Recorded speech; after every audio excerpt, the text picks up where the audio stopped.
स्वर्गीय अजितदादा पवार की जयंती पर नवापुर में श्रद्धांजलि, मरीजों को फल वितरण।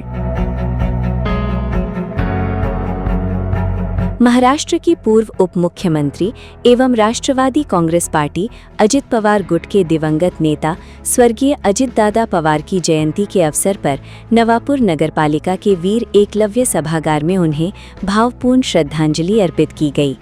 कार्यक्रम के दौरान उनकी प्रतिमा पर पुष्पहार अर्पित कर उनके विकास कार्यों और जनसेवा को याद किया गया। इसके बाद नवापुर उप जिला अस्पताल में भर्ती मरीजों को फल वितरित कर सामाजिक सेवा का संदेश दिया गया। इस अवसर पर राष्ट्रवादी कांग्रेस पार्टी के वरिष्ठ नेता भरत भाऊ गावित, नगराध्यक्ष जयवंत जाधव, उप नगराध्यक्ष नरेंद्र नगराले, नगरपालिका के अधिकारी, जनप्रतिनिधि, पार्टी पदाधिकारी और बड़ी संख्या में कार्यकर्ता उपस्थित रहे। कार्यक्रम को संबोधित करते हुए भरत भाऊ गावित ने स्वर्गीय अजितदादा पवार के विकास कार्यों का उल्लेख करते हुए 94 करोड़ रुपए की पेयजल योजना में उनके योगदान को याद किया। साथ ही उन्होंने नागरिकों से 23 जुलाई को आयोजित छत्रपति शिवाजी महाराज महसूल समाधान शिविर में अधिक से अधिक संख्या में शामिल होकर शासन की विभिन्न जनकल्याणकारी योजनाओं का लाभ लेने की अपील की। वहीं मुख्याधिकारी डॉक्टर मयूर पाटिल ने भी नागरिकों से शिविर में उपस्थित रहकर सरकारी योजनाओं का लाभ उठाने का आग्रह किया। मंचावर उपस्थित असलेले आपले लोकनियुक्त नगराध्यक्ष आदरणीय जयंतजी जाधव साहेब, त्याच पद्धतीने उपनगराध्यक्ष आदरणीय नरेंद्र भाऊ नगराळे गटनेता, तसंच आपल्या नगरपालिकेचे मुख्याधिकारी आदरणीय डॉक्टर मयूरजी पाटील साहेब, उपस्थित सर्व सन्माननीय सभापती बंधू भगिनी, नगरसेवक बंधू भगिनी आणि या नवापूर नगरपालिकेमध्ये असलेले सर्व विभागाचे विभाग प्रमुख बंधू भगिनींनो, मित्रांनो,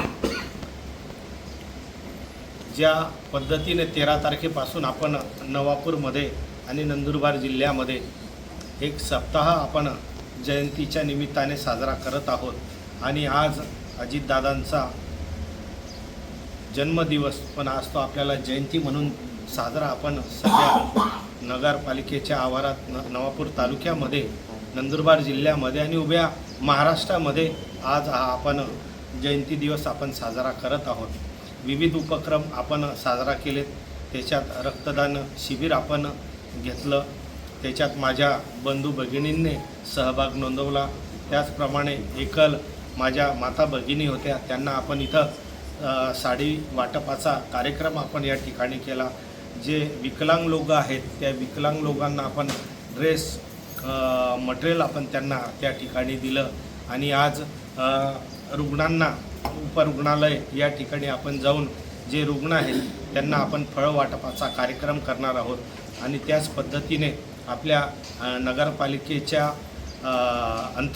नगरपालिका अंतर्गत जिथं जिथं आपल्या खुल्या जागा आहेत किंवा जिथं जिथं झाडं लावण्याची खुली जागा आहेत अशा ठिकाणी नगरपालिकेमार्फत सन्माननीय नगराध्यक्ष, सन्माननीय उपनगराध्यक्ष, सन्माननीय मुख्य अधिकारी साहेबांनी आपण सर्व सभापती, नगरसेवक यांच्या प्रमुख उपस्थितीत, नागरिकांच्या उपस्थितीमध्ये आपण तो कार्यक्रम आयोजित करणार आहोत।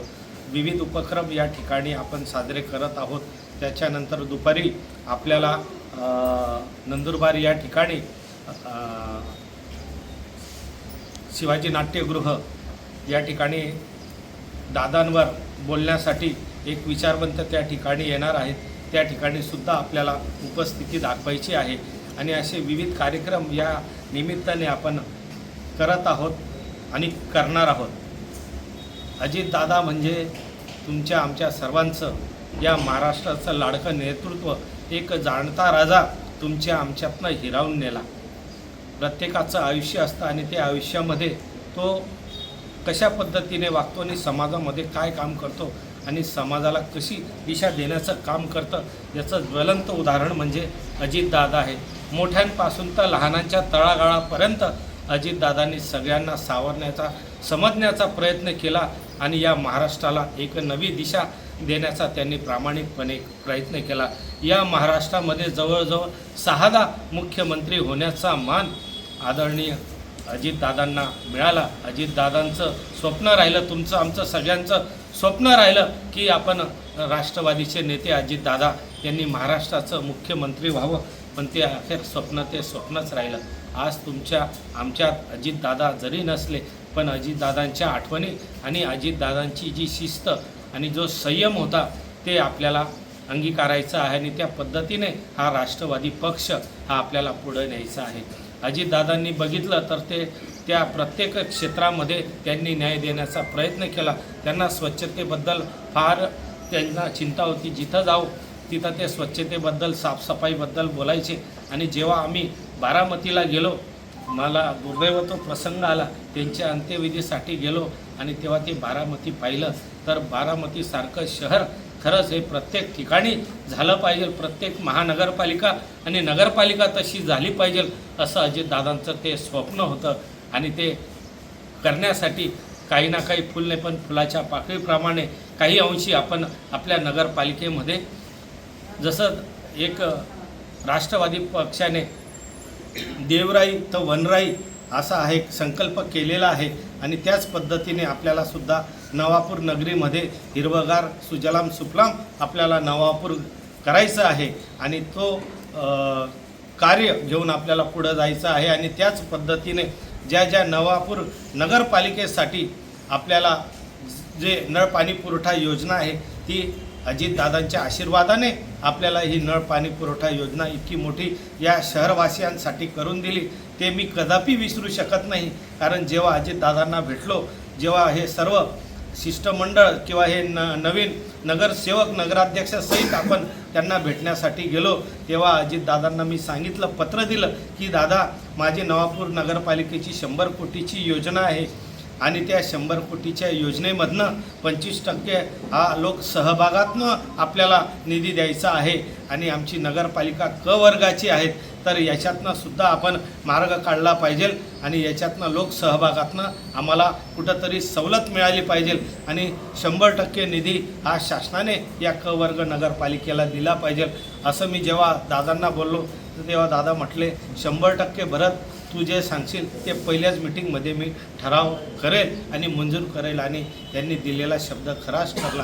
दादांनी दिलेलं काम किंवा आपण जी जबाबदारी दादांना दिली होती, दादांनी ती जबाबदारी त्यांच्या पहिल्याच मिटिंगमध्ये त्यांच्या कॅबिनेटच्या मंत्रिमंडळात आपल्याला हे करून दिलं. राहिला तो लोकसहभागाचा भाग, त्याच्यातसुद्धा जे छत्रपती शिवाजी महाराज महसूल जे शिबिर आहे त्याच्यात नुसतं महसूलच नाही तर कृषी विभाग असो, आदिवासी विकास विभाग असो, वन विभाग असो, या सगळ्या विभागांचे आपले स्टॉल लागणार आहे. मागे आपण आपले जे टाऊन हॉल आहे इथे आपण ते स्टॉल ठेवले होते. ह्यावेळेस हा कार्यक्रम अधिक व्यापक स्वरूपात करणार आहोत. आणि पालिकेमार्फत आपण जे मालमत्ता फेरफारचे दाखले असो, पाणी पुरवठा म्हणजे कनेक्शनचे दाखले असो, नवीन जे आपण 5-6 याचे आहे बिल्डिंग परमिशनचे दाखले ते आहेत.